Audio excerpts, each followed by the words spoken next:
नमस्कार मित्रों, एक व्यक्ति ने राम रावण युद्ध में राम की सहायता की और दूसरे ने उनके लिए बाधाएं खड़ी की। लेकिन फिर भी श्री राम ने उन दोनों को ही एक एक राज्य का राजा बना दिया। क्या कारण रहा होगा आखिर इसका?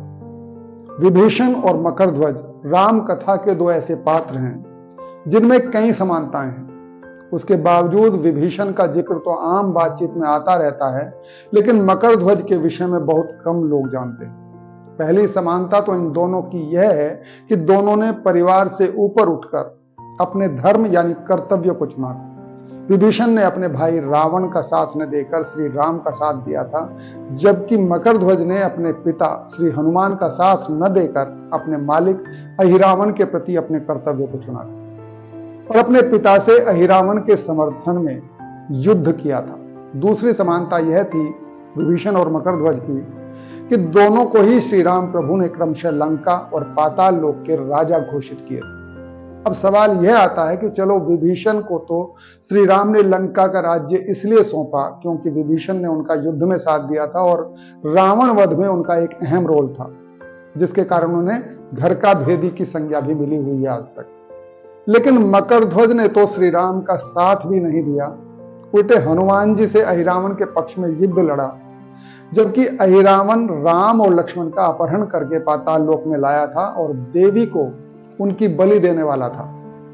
उन्हें छुड़ाने के लिए जब हनुमान पाताल लोक पहुंचे तो उनका सामना लगभग अपने ही जैसे दिखाई देने वाले पाताल लोक के द्वारपाल मकरध्वज से हुआ और आपसी बातचीत में यह क्लियर हो गया कि वह द्वारपाल यानी मकरध्वज हनुमान जी का ही पुत्र है, जो कि हनुमान जी के पसीने की बूंद समुद्र में एक मछली के मुंह में गिर जाने के कारण उस मछली से उत्पन्न हुआ था।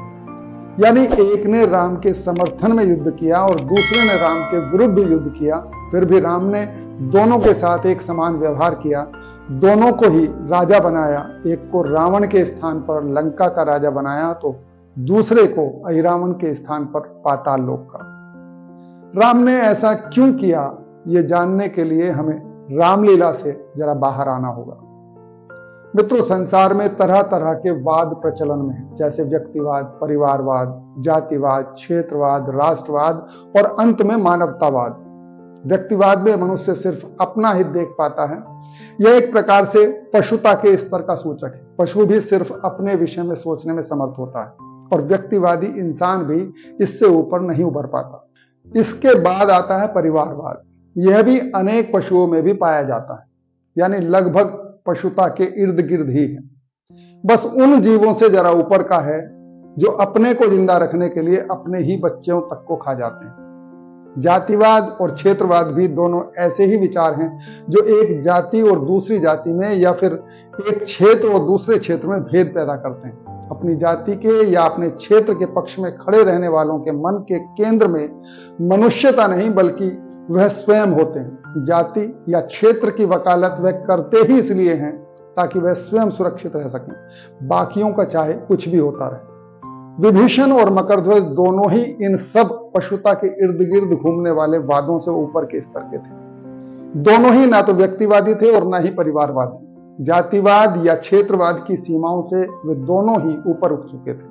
वो दोनों ही राष्ट्रवादी थे। अंतर सिर्फ इतना था दोनों के बीच कि विभीषण व्यवहारिक राष्ट्रवादी थे और मकरध्वज एक सैद्धांतिक राष्ट्रवादी। इसे ऐसे समझ सकते हैं जैसे सैद्धांतिक सत्यवादी तो हम उसे कहेंगे जो किसी भी परिस्थिति में सत्य ही बोलता है, लेकिन व्यवहारिक सत्यवादी वह होता है जो सत्य की रक्षा के लिए अगर झूठ भी बोलना पड़े तो वह झूठ भी बोल देगा।